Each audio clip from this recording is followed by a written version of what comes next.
감사합니다. 오늘도 금요 기도회를 통해서 또 요한계시록의 말씀을 상고하게 하시고 이 마지막 때 환난을 통해서 이루실 하나님의 구원의 섭리를 깨닫게 하심을 또한 감사를 드립니다. 오직 성령께서 이 시간도 나타나시고 증거하시고 듣는 은혜를 저희들에게 베풀어 주시옵소서. 믿음으로 받게 하시고 그 말씀이 우리의 신비에 새겨질 뿐 아니라 이제는 말씀이 우리를 온전히 붙들어 이끄시는 놀라운 은혜를 베풀어 주시기를 원합니다. 감사와 찬양을 드리옵고 예수 그리스도의 이름으로 기도드립니다. 아멘. 네, 오늘 14장 13절부터 16절까지의 말씀인데 이 말씀이 꽤 어려운 말씀이고 이제 이 말씀을 가지고 또 여러 가지의 설들을 이야기를 하고 있어요. 그러니까 우리가 주의 깊게 듣고 정확하게 볼 수 있어야 돼요. 우선 13절을 보면은 지금 이후로 주 안에서 죽는 자들이 복이 있다 이렇게 말씀하시며 성령이 가라사대 그러하다 저희 수고를 그치고 쉬리니 이는 저희의 행한 일이 따름이라 그렇게 말씀하고 있잖아요. 이 땅에서 행한 일에 이제 따라서 이제 14절부터 20절까지의 말씀이 이제 그와 같은 결과임을 말하고 있는 거예요. 우선 큰 틀이 무엇을 의미하는가를 먼저 보실 수가 있어야 돼요. 이 말씀이 이런 해석이고 저 말씀이 저런 해석이다 이렇게 이제 구체적으로 들어가서 자세하게 아는 것도 중요하지만 이 말씀이 지금 큰 틀에서 뭘 말하고 있는가 그래서 그 틀에서 벗어나질 않아야 되는 겁니다. 그러지 아니하고 그냥 작은 것만 쭉 해석해서 들어간다고 해서 말씀을 다 깨달을 수가 있는 게 아니에요. 그러다가 이게 이제 딴 곳으로 갈 수도 있어요. 그러니까 지금 14절부터 16절까지가 한 단락이죠. 또 17절부터 20절까지가 한 단락이에요. 그리고 14절부터 16절까지는 사람의 아들과 같은 이 인자죠. 인자와 같은 이가 낫으로 곡식 알곡을 거두는 장면이에요. 그리고는 17절부터 20절까지는 불을 다스리는 천사가 또 그 포도송이를 거두어서 하나님의 큰 진노의 포도주 틀에 던지는 장면이에요. 그리고서는 그 틀에 밟히니까 피가 말굴레까지 닿았다. 그냥 피가 철철 넘쳐서 우리 머리 꼭대기 지나가도록 피가 철철 넘쳐 흐르고 있다 이런 의미인 겁니다. 그러면 17절부터 20절까지는 하나님의 진노의 심판에 대해서 말씀하시는 거예요. 후 3년반에 대한 이야기죠. 그러면 14절부터 16절까지는 뭘 말하겠어요? 이것은 전 3년반에 하나님께서 거두시는 역사를 말하고 있다 이겁니다. 순교한 성도들을 알곡으로 표현하고 있는 거예요. 예비처 성도를 말하는 것이 아니에요. 순교한 성도들을 알곡으로 표현해서 그들을 거두시는 것을 말하는 것이고 그들을 누가 거두어요? 사람의 아들과 같은 이 14절 인자와 같은 이 주님이 거두시는 거예요. 밑에는 17절부터는 누구에게 하나님께서 맡기신 거예요? 불을 다스리는 천사에게 맡기셔가지고 그들을 큰 포도주 틀에 집어넣어서 밟히는 역사, 신노의 심판을 말하고 있는 것이죠. 이게 뭘 말하는 거라고요? 13절 하반절에 저희 수고를 그치고 쉬리니 이는 저희의 행한 일이 따름이라. 그러니까 이 땅에서 그들이 행한 일에 따라서 이처럼 14절부터 16절까지 알곡으로 거두어게 되어지는 은혜를 받는 자들이 있고 17절부터 20절까지 하나님의 진노의 큰 포도주 틀에 던져지는 자들이 있다. 이걸 말씀하고 있는 겁니다. 그러니까 14절부터 16절은 그 뜻 안에서 해석을 해야 되는 거예요. 다른 걸 해석을 하면 안 되는 거죠. 그러니까 이제 이것을 가지고 지금 어떻게 해석을 하는 거 아니 주님이 공중재림하시는 것이고 휴거되는 거다 이렇게 이제 해석을 하는 자들이 또 있어요. 이제 그래서 지금 이 말씀을 드리는 거예요. 지금 이 14절부터 20절까지의 말씀은 13절에 저희의 수고를 그치고 쉬리니 이는 저희의 행한 일이 따름이라 라는 것을 구체적으로 계시하고 있는 것이고 이것은 7년 환난 가운데 전 3년간 동안 순교하는 성도들 알곡이 되어 하나님 앞에 그대로 추수되는 이와 같은 성도들과 또 17절부터 20절까지 배도하고 하나님을 배도하고 적그리스도를 섬김으로 말미암아서 하나님의 진노의 큰 포도즙들에 던져지는 자들이 있다. 이것을 말씀하고 있다 이겁니다. 그러니까 이 틀에서 벗어나면 아니 되는 거예요. 그러니까 이걸 가지고 뭐 휴거가 된다 어쩌고 저쩌고 이상한 소리를 하고 앉아있으면 이건 잘못된 것이다 이런 의미예요. 또 한 가지는 이제 14절에 이렇게 말씀하시잖아요. 또 내가 보니 흰 구름이 있고 구름 위에 사람의 아들 같은 이가 앉았는데 그 머리에는 금면류관이 있고 그 손에는 이한낫을 가졌더라. 그래서 그 머리에 금면류관이 있다. 물론 이제 인자 같은 이라고 했으니 이것은 주님이시고 다시 오실 그리스도를 의미하고 있죠. 그런데 머리에 뭐가 있다고요? 면류관이 있다. 그래서 이건 실제 면류관이 말씀하고 있는 거예요. 면류관을 말씀하시는. 이제 그러면 계시록 6장을 한번 보시죠. 계시록 6장을 보면 첫 번째 생물이 등장할 때 이런 말이 있어요. 6장 2절. 내가 이에 보니 흰 말이 있는데 그 탄자가 활을 가졌고 면류관을 받고 나가서 이기고 또 이기라고 하더라. 이 사람이 흰 말을 타고 머리에 뭐가 있다고요? 면류관이 있다 이겁니다. 그리고는 나가서 이기려고 하더라. 그래서 이 계시록 6장 2절에 이 흰 말을 탄 자가 면류관을 받고 쓰고 있는데 이 사람이 이것이 누구냐? 이것이 재림하실 그리스도라고 또 해석하는 자들이 또 있는 거예요. 왜? 이제 14장의 14절 때문에 그렇게 보는 거예요. 14장 14절에 사람의 아들 같은 이가 앉았는데 그 머리에 금면류관을 썼다. 이게 주님이 아니시냐? 그러니까 금면류관을 쓴 흰 구름을 타고 사람의 아들 같은 이가 머리에 금면류관을 썼다고 하시니 이것은 그리스도를 말하는 것이고, 그러니 6장 2절에서도 흰말 탄 자가 활을 가졌고 면류관을 받고 나가서 이기고 또 이기려고 한다. 이제 이와 같이 같은 재림하실 그리스도를 이렇게 보고 있다 이겁니다. 그러나 6장 2절에 이와 같이 흰말을 탄 자 활을 가졌고 면류관을 받고 나가서 이기고 또 이기려고 하더라. 이것은 누구를 말하는 거라고 얘기했어요? 두 증인이다 이겁니다. 두 증이니까 이기고 또 이기려고 한다라는 것을 말하고 있는 거예요. 흰말을 타고 머리에 면류관을 썼다. 이 면류관이죠. 여기서도 지금 면류관을 쓴 거예요. 그러면 주님은 뭘 써야 되죠? 왕관을 써야 돼요. 왕관을 써야 되는데 왜 여기 그럼 14절에서는 면류관을 썼다고 이야기를 하는가? 이게 문제죠. 이제 그러니까 이제 이것을 갖두고 이제 다른 해석을 자꾸 하는데, 계시록 1장 12절 이하를 보시면 계시록 1장 12절 보면은 그리스도에 대해서 주님에 대해서 쭉 여러 가지 이제 모습을 묘사하고 있어요. 그 머리와 털은 희기가 흰 양털 같고 눈 같으며 그 눈은 불꽃 같고 하면서 쭉 16절까지 주님의 모습에 대해서 쭉 말씀하고 있잖아요. 그러면 주님의 모습에 대해서 이와 같이 말씀하시는 것은 뭘 말하는 거죠? 이제 2장 3장에 있는 금촛대 교회의 성도들에게 주님께서 이루실 구원의 역사를 주님의 모습을 통해서 보여주시고 있는 거잖아요. 마태복음 17장에 엿새우의 따로 높은 산에서 주님이 제자들에게 부활의 영광의 모습을 보여주셔요. 왜 엿새우의 따로 높은 산에서 부활의 영광의 모습을 제자들에게 보여주신 이유가 뭐예요? 그 제자들에게 그와 같은 영광이 예비되어져 있고 그들을 통해서 이루실 하나님의 구원의 역사가 이러하다라는 것을 계시한 거잖아요. 그러면 계시록 1장 12절 이하에 쭉 말씀하고 있는 주님의 모습도 무엇을 말하는 거라고요? 일곱 금촛대 교회를 통해서 이루실 주님의 구원의 뜻을 나타내시고 있음을 말하고 있는 거예요. 그러면 요한계시록 14장 14절에 주님이 머리에 왕관을 써야 되는데 왜 면류관을 썼다라고 이렇게 말씀하시느냐? 그것은 이 알곡으로 거두어지는 성도들에게 입혀질 영광이 어떠하다는 것이냐? 금면류관으로 그들에게 입혀질 그와 같은 대상이요, 그와 같은 순교한 성도들이기 때문에 이제 그와 같은 영광의 역사가 그들에게 있게 되어진다라는 것을 계시하기 위함이다 이 뜻인 겁니다. 그러니까 우리가 성경을 통해서 하나님의 뜻이 무엇인지를 정확하게 분별할 수 있어야 돼요. 그냥 하나님의 말씀이 1 더하기 1은 2다. 이렇게 딱 공식적으로 딱 되지를 않는다는 말씀입니다.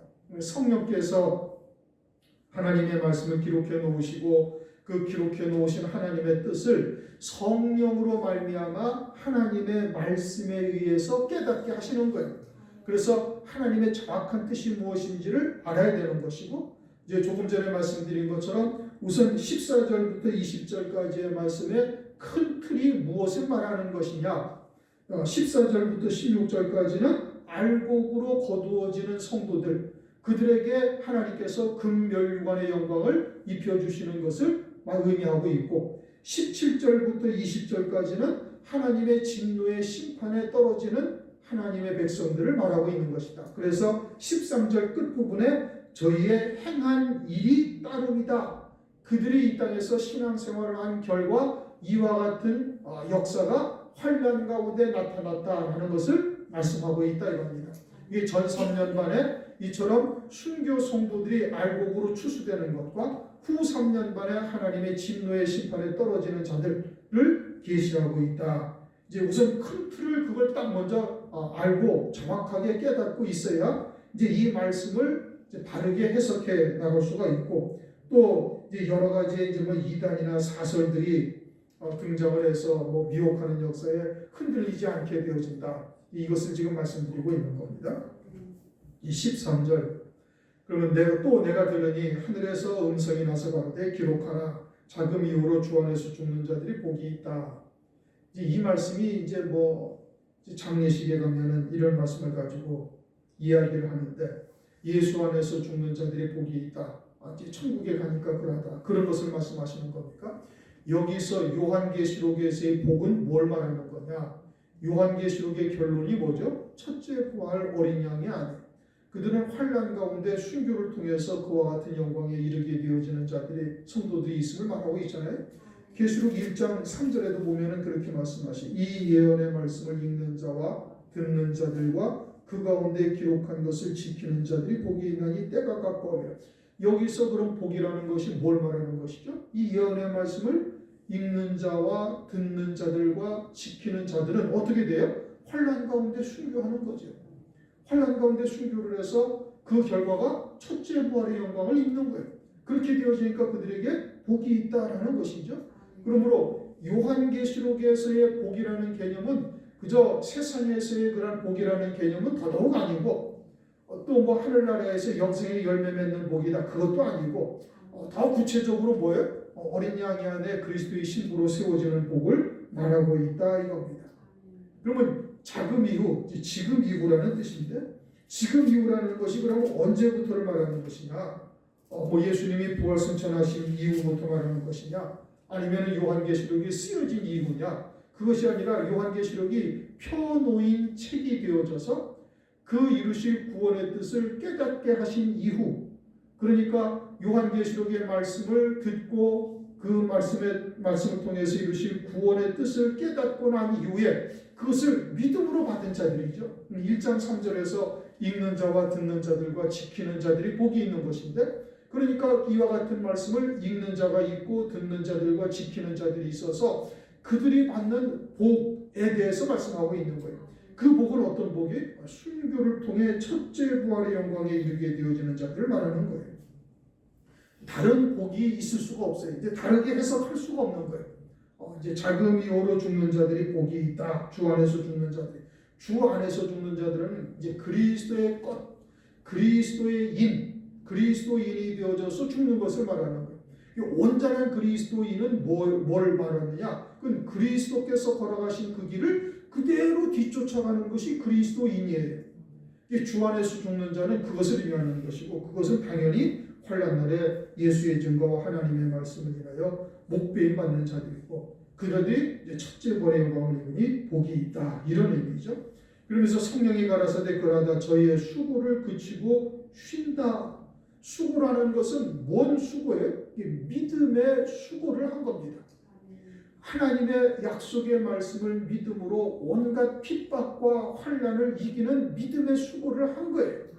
일반적으로 그리스도인들은 그리스도 안에서 이와 같은 믿음으로 인한 수고가 별로 없지요.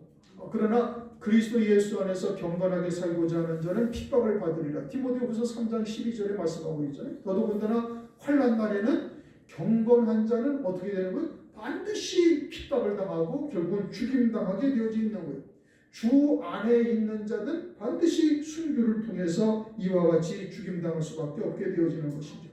그러니까 그들은 그 수고를 그치고 쉰다 이렇게 말씀하고 있는데, 쉰다라는 것은 다니엘 12장 13절에도 다니엘에게 네가 평안히 쉬다가 끝날에는 네 업을 누릴 것이다 이렇게 얘기하는데, 쉰다라는 것은 무엇을 말하느냐? 그것은 그 다음에 일할 때가 있으니 이제 쉬라고 이야기를 하는 것이고, 그것은 천년왕국에서 첫째 부활의 영광을 입고 왕으로 일을 할 때가 있음을 말하는 겁니다. 그러면서 저희의 행한 일이 따름이라 하시더라. 믿음의 행위에 대한 보상, 상급이라는 것이죠. 그리고 그 일이 이제 구체적으로 어떻게 이루어지는가를 14절부터 20절까지 쭉 말씀하고 있는 거예요. 그렇게 예수의 증거와 하나님의 말씀을 인하여 목배임 받은 자들은 어떻게 된다는 거예요? 첫째 부활의 영광을 입고 1000년 동안 그리스도와 함께 왕으로서 10고을 5고을씩 다스리는 권세를 부여받아요. 그리고 그 1000년 동안 이 땅에서 수고한 모든 것이 그냥 그대로 다 영생의 열매로, 하늘나라의 영생의 열매로 입혀지게 되는 거예요. 그러니 1000년 동안 열매를 맺었으니 어느 누가 그들과 비교할 만한 영광을 누릴 수 있는 자가 세상에 어디 있어요? 아무도 있을 수가 없는 거예요. 그러니 그들의 영광이 이제 장자의 복이요 하나님 아버지의 모든 기업을 잇는 자들이 되는 것이죠. 그것을 말씀하고 있는 겁니다. 그러면서 이제 14절, 또 내가 보니 흰 구름이 있고 구름 위에 사람의 아들과 같은 이가 앉았는데, 내가 보니라는 것이 이제 벌써 세 번째 나왔죠. 1절, 6절, 그리고 여기서 말씀하시는데, 이것은 지난번에 말씀드린 것처럼 순서를 말하는 것이 아니다 그렇게 말씀을 드렸어요. 이것은 이제 성령 안에서 하나님께서 보여주시는 이와 같은 하나님의 구원의 뜻을 잘 깨달아야 될 것을 말씀하고 있는 겁니다. 그래서 이제 사람의 아들과 같은 이가 앉았다. 흰 구름이 있다. 이 흰 구름이라는 것이 뭐냐? 구름이라는 것은 하나님의 영광을 의미하죠. 출애굽기 40장을 보면 구름이 하나님의 성막 위에 꽉 덮였는데 그것을 하나님의 영광이라고 얘기해요. 그리고 구름이라는 것은, 하늘 위에 흰 구름이라는 것은 하나님의 영광이되, 흰 구름이다라는 것은 흰 옷을 입은 자들과 같은, 그와 같은 영광의 구름인 것을 말씀하고 있죠. 흰 옷은 이제 순교한 성도들이고, 그래서 지금 이 사람과 같은 사람의 아들과 같은 이 인자와 같은 이죠. 그리스도를 말하고 있는 것이고, 이와 같은 그리스도께서 지금 흰 구름 위에 있다라는 것은 이로 인해서 거두어지는 알곡들에게 입혀줄 영광이 그와 같다라는 것을 우리에게 보여주시고 있다 이겁니다.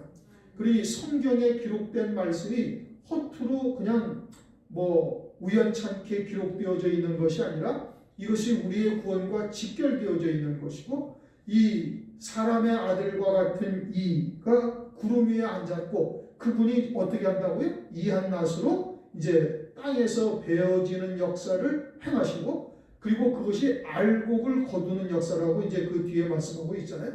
그러니까 이와 같이 알곡이 되어 거두어지는 자들에게 입혀줄 영광이 이와 같이 흰 구름과 같이 흰 옷 입은 영광의 자리요, 그것은 희고 깨끗한 세마포요 어린 양의 안에 그리스도의 신부로 세워질 자들이고, 그들의 머리에 또한 금면류관의 영광이 입혀지게 되어질 것을 보여주시고 있음을 말씀하고 있는 거예요. 그러니 흰 구름이 있고 구름 위에 사람의 아들과 같은 이가 앉았다. 그런데 이제 뒤에 보면은 천사가 사람의 아들과 같은 이에게 반말투로 하는 이와 같이 번역이 되었잖아요. 이것은 아주 잘못 번역이 된 겁니다. 이것은 지난번에도 말씀을 드린 것처럼 사람의 아들과 같은 이는 그리스도죠. 하나님의 아들이시요 성장하나님. 그런데 천사가 성전에서 나와가지고 네 이한낫을 거두라, 거둘 때가 이르러 땅의 곡식이 익었음이로다. 뭐 반말투로 명령투로 얘기하는데 이것은 아주 잘못된 번역인 겁니다. 이제 개역 성경을 제가 한번 새로 번역된 성경을 찾아보니까 거기서는 이제 이렇게 하대하는 이란 말이 아니고 이제 존칭으로 사용을 했어요. 그게 이제 바르게 번역된 것이죠. 그러니까 성경을 번역하는 자들이 요한계시록의 말씀이 이제 그 뜻을 깨닫지를 못하니까 사람의 아들과 같은 이가 앉아 계시는데 천사가 그에게 명령투로 이야기하라는 투로 이렇게 번역을 해놓은 거예요. 그게 번역이 오류죠. 이분은 인자 같은 이로서 그리스도요 성자 하나님이시고 그러니까 앉아 계시는 것이죠. 보좌에 앉아 계시는 것이죠. 그리고서는 그에게 이제 그 머리에 금멸류관이 있고 금멸류관은 이제 말씀드린 것처럼 이제 알곡으로 추수된 성도들에게 주어질 영광의 멸류관을 말하고 있는 겁니다. 금멸류관. 실제로 멸류관이에요. 주님이 쓰시면 왕관을 쓰셔야 되는데 왜 머리에 멸류관을 쓰셨는가? 그것은 이한낫으로 거두는 알곡들과 연관이 되어져 있다. 그러니까 흰 구름이나 또는 머리에 금멸류관을 쓴 것이나 이와 같은 것이 다 그와 같이 입혀줄 영광과 이제 연결되어져 있음을 말씀하고 있는 것이죠. 그래서 금멸류관이 있고 그 손에는 이한낫을 가졌더라. 이한낫으로 가졌다. 이것은 하나님의 말씀이죠.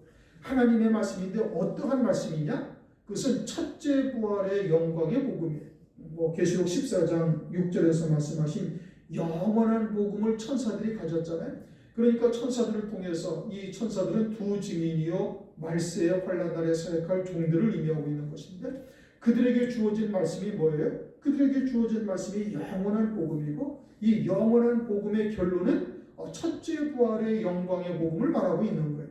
환난 날에 신앙의 정절을 지키는 자들은 다시 말하면 예수의 증거와 하나님의 말씀을 인하여 목배임 받는 자들은 첫째 부활이라는 천년 먼저 신령한 몸을 입게 하시는 하나님의 은혜를 입는 것이죠. 그들은 백보자의 심판과 상관이 없이 신령한 몸을 먼저 입는 거예요. 일반적으로 모든 그리스도인들은 그 백보자의 심판을 지난 다음에 신령한 몸을 입게 되어지는 겁니다. 각자가 이 땅에서 행한 대로 영광을 입게 되어져서 영생의 열매 맺은 대로 영광을 입고 백보자의 심판을 지나서 신령한 몸을 입는데 예수의 증거와 하나님의 말씀을 인하여 목배임 받은 자들은 하나님께서 그들이 보이지 아니하는 하늘 소망을 위하여 육신의 목숨까지 버린 것을 소중하게 여겨서 그들에게 머리에서 발끝까지 거룩한 흰 옷, 흰 세마포 옷을 입혀주시는 거예요. 그래서 둘째 사망의 해를 받지 아니하는 자가 되게 하시고 그래서 그들이 그리스도와 거의 같은 모습으로 부활의 영광을 입게 되어질 것을 말씀하고 있는 것이죠. 그래야 그리스도의 신부요 어린 양의 아내가 되어지는 것이죠. 그래서 그 머리에는 금멸류관을 썼고 손에는 이한낫을 가졌다. 그리고 이한낫이라는 것은 하나님의 말씀인데 그와 같은 하나님의 말씀을 말하고 있는 거예요. 그러므로 그러한 하나님의 말씀이 아니고서는 환난 날에 절대 순교를 할 수가 없습니다. 말씀이 우리에게 권세와 능력으로 나타나셔서 그 말씀에 이끌림 받는 자가 결국은 순교할 수가 있는 거예요. 그런데 그와 같은 영원한 복음을 깨닫지 못하는 자가 환난 날에 순교할 수가 있는 것 절대 못하는 겁니다. 그리고 그와 같은 영원한 복음을 가졌다 할지라도 들었다 할지라도 그 말씀이 우리에게 믿음으로 작용을 해서 그 말씀이 우리에게 생명이 되기까지 연단된 믿음이 아니고서는 환난 날에 다 손바닥 뒤집듯이 뒤집을 수밖에 없는 거예요. 그러니까 이 은혜 시대에 그와 같은 말씀을 통해서 쇠풀무와 같은 아주 그와 같은 연단의 과정을 거쳐서 그러한 믿음의 자리에 설 수 있도록 우리에게 은혜를 베풀어 주시는 겁니다. 그러니까 환난이 되기 전에 여러 가지의 광야 교회와 같은 길들을 걷게 하시는 것이 하나님의 사랑이요. 그것이 우리로 하여금 이와 같은 정금과 같은 믿음으로 세우시는 하나님의 역사인 거예요. 그러니까 그것을 우리가 어떻게 받아야 돼? 감사함으로 받을 수 있어야 되는 것이고 믿음으로 받아서 속히 그와 같은 믿음의 발걸음을 옮길 수 있어야 되는 겁니다. 믿음의 결단을 하면 되는 거예요. 어린 양의 생명책에 농명된 자들만 환난 날에 순교를 통해서 이 영광에 이르게 된다. 이것을 우리가 이미 다 익히 아는 바 아니겠어요? 다니엘서 12장 1절에 책에 기록된 자들만 무릇 구원을 얻는다라고 다니엘서 12장 1절에 분명히 말씀하고 있잖아요. 그리고 그 생명책에 기록되는 것은 환난 이전에 기록이 되는 거예요. 그러니까 오늘날 은혜 시대에 우리가 이와 같이 하나님의 영원한 복음을 듣고 그 말씀을 믿음으로 받아서 우리도 그와 같은 영광의 자리에 서기를 위해서 기도한 자에게는 하나님께서 이와 같이 쇠풀무와 같은 연단의 과정을 우리에게 허용을 하시는 거예요. 나는 왜 믿음으로 살고자 결단하고 환난 날에 이르실 구원의 말씀을 듣고 신앙의 결단을 하며 달려가는데 왜 이와 같이 연단이 끊이지 아니하는가? 그것은 그와 같은 연단의 과정을 통해서 정금과 같은 믿음으로 세우시는 하나님의 사랑이다 이겁니다. 그러면 그것을 기꺼이 감사함으로 받고 믿음의 발걸음을 내디디면 되는 거예요. 그 내디뎌서 그와 같이 요단강 앞에서 제사장과 같은 믿음의 자리에 딱 서게 되어지면 이제 그와 같이 어린 양의 생명책이 딱 농명이 될 것이고 그 농명이 된 자들은 환난 날에 한때 두때 반때를 거쳐서 순교하게 하시는 거예요. 이 첫째 부활의 진리의 말씀이 우리를 그와 같이 이끄신다 이겁니다. 말씀이 우리를 순교케 하시는 권세와 능력으로 우리에게 임하게 되는 겁니다. 15절 또 다른 천사가 성전으로부터 나와 성전으로부터 또 다른 천사가 나왔다 이렇게 말씀하고 있죠.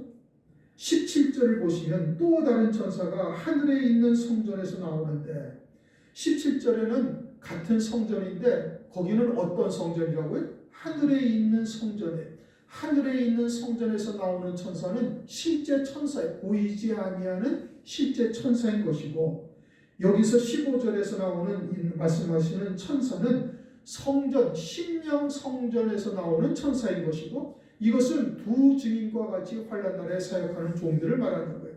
이 환난 날에 사역하는 종들이 어디에서 사역을 하죠? 계시록 11장을 한번 보십시다. 계시록 11장 1절 계시록 11장 1절 또 내게 지팡이 같은 갈대를 주며 말하기를 일어나서 하나님의 성전과 제단과 그 안에서 어디 안에서? 성전 안에서 성전 안에 제단과 성전 안에서 경배하는 자들 청량하되 그럼 두 증인들이 어디서 청량을 했어요? 갈대자를 받아가지고 성전 안에서 지금까지 일한 거예요. 하나님의 성전이 이루어진 자 어떤 성전? 마지막 때에 따른 말씀으로 심령 성전이 이루어진 자들을 그들을 환난 날에 예언의 권세를 가지고 증거해서 그들로 하여금 한때 두때 반때 순교할 자로 세우는 일을 한 거예요. 그들이 다 끝마쳤으니까 성전에서 나왔다 이런 의미예요.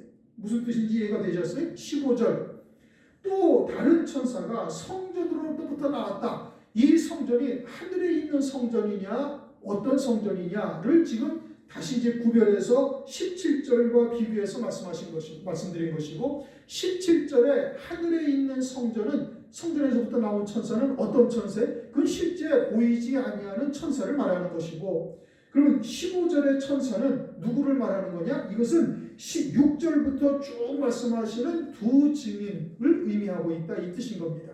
그들이 지금까지 뭘 했어요? 성전 안에서 하나님의 말씀을 갈대자를 가지고 청량하는 일을 한 거예요. 다시 말하면 예언의 권세를 가지고 그들에게 증거해서 그들로 하여금 순교할 신앙에 세워지는 일을 할 수 있도록 순교할 수 있도록 그들에게 일을 한 겁니다.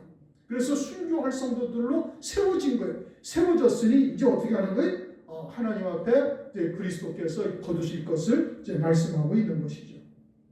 그러면서 큰 음성으로 외쳐 가로되 큰 음성으로 그들이 외쳤다 이겁니다. 그래서 들을 귀 있는 자들은 다 들을 수 있게 하는 거예요. 온 세상에 이와 같이 하나님의 영원한 복음이 다 들릴 수 있도록 하나님께서 역사를 하시는 겁니다. 우리가 마태복음 24장 14절을 보면 이렇게 말씀하시잖아요.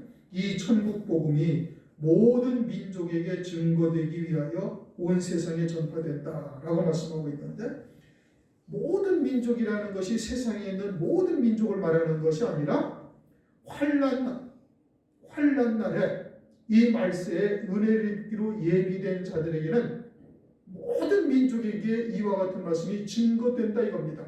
그래서 하나님께서 예비하신 자들은 다 들을 수 있게 하셔가지고 아버지의 뜻이 하늘에서 이루는 것처럼 땅에서도 그대로 이루어지는 거예요. 하나님은 전능하셔서 그 마음의 원대로 역사하시는 분이잖아요. 에베소서 1장 11절. 그러므로 예비된 자들은 다 들을 수 있게 하시고, 그렇게 신령 성전에서 이제 두 증인이 다 외치는 일이 끝나면 그때는 이제 끝이 오게 되어지는 것이죠. 그래서 큰 음성으로 외쳐가로되 네 낫을 휘둘러 거두라.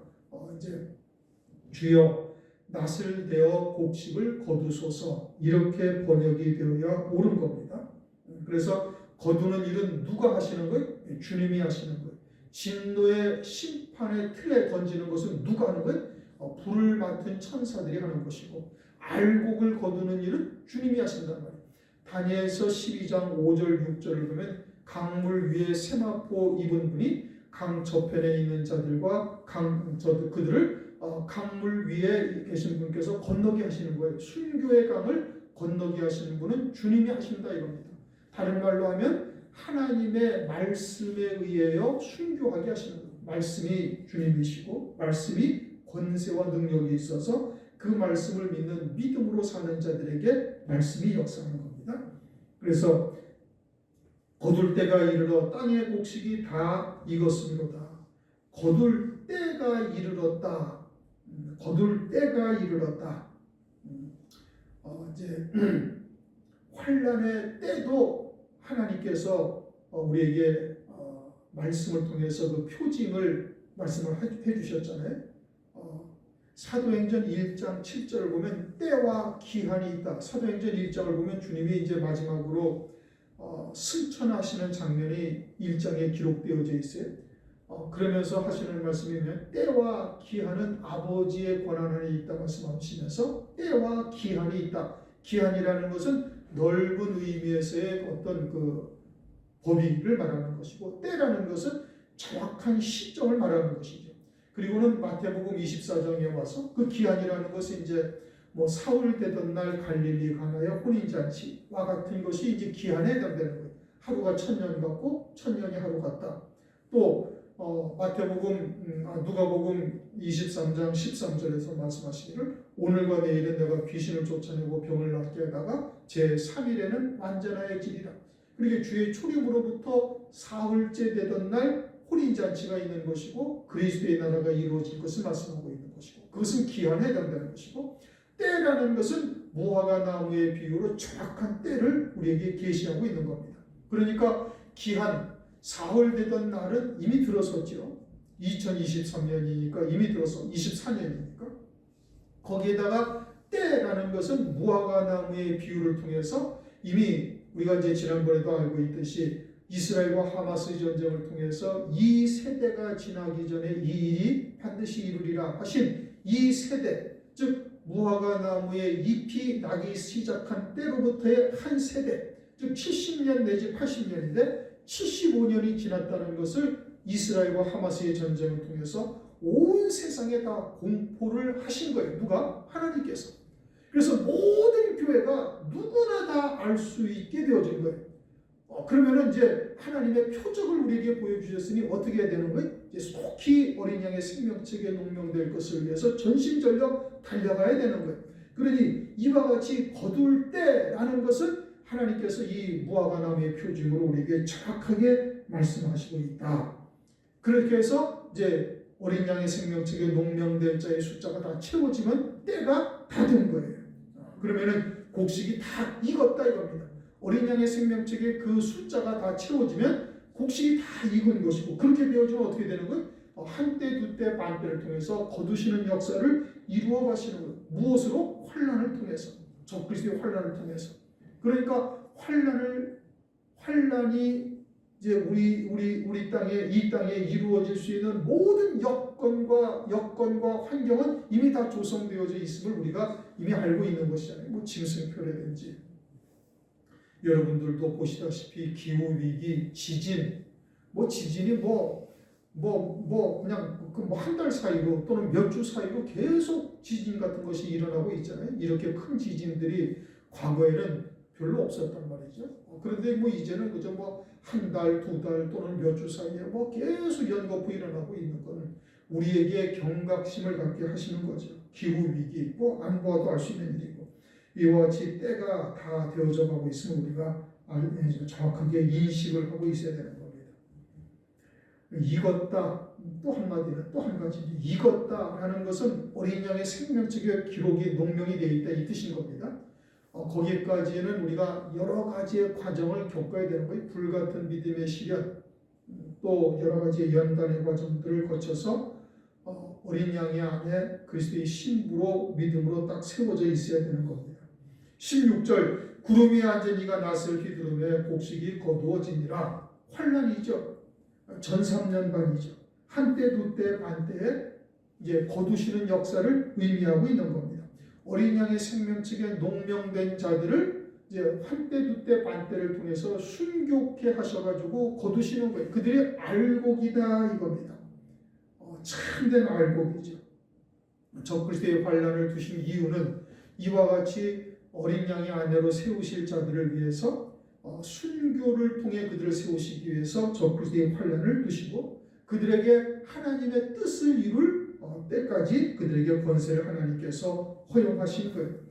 그러니까 오늘날 우리가 얼마나 심각한 때를 살고 있는가를 우리가 잘 생각해야 되는 것이고 우리가 참으로 그와 같은 하나님의 말씀에 성취가 이루어졌다는 것을 깨닫는다면 아주 심각하게 보고 부단히 하나님의 말씀을 쫓아 방주를 짓는 일에 전심전력 달려가야 되는 겁니다.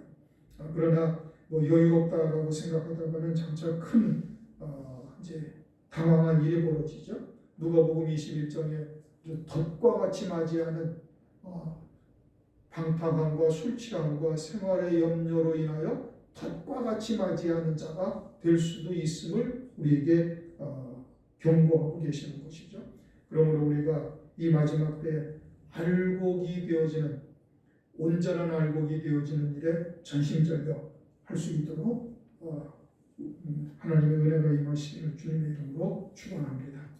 오늘은 13절부터 16절까지 13절의 말씀이 무엇을 의미하는지를 분명하게 깨달으셔야 되는 것이고 그래야 14절부터 20절까지의 말씀이 우리에게 정확하게 하나님의 뜻이 무엇인지를 알 수가 있는 겁니다.